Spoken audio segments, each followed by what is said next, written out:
لوگوں سے رازداری کا احترام کیجیے۔ ان سے مت پوچھیں کہ ابھی آپ کی شادی کیوں نہیں ہوئی یا وہ کب صاحب اولاد ہو رہے ہیں، کیوں ان کی علیحدگی ہوئی یا طلاق یافتہ ہوئے،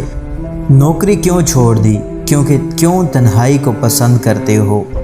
خاموش کیوں رہتے ہو، بولتے کیوں نہیں، کیونکہ وہ اعلیٰ درجے کے ادارے سے تعلیم حاصل نہ کر سکے، کیوں انہوں نے شاندار ہوٹل سے کھانا نہیں کھایا، راتوں کا کام کیوں کرنا پڑتا ہے، راتوں کو کام کیوں کرنا پڑتا ہے، شریک حیات یا سسرال والوں سے معاملات کیسے ہیں یا کیسا برتاؤ رکھتے ہیں، آمدنی کتنی ہے، عمر کتنی ہے، وغیرہ وغیرہ مت پوچھیں جب تک وہ خود آپ کے ساتھ معاملات شیئر نہ کریں،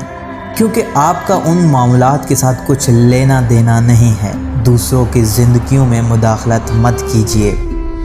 خوش رہیں، خوشیاں بانٹیں، آسانیاں پیدا کریں۔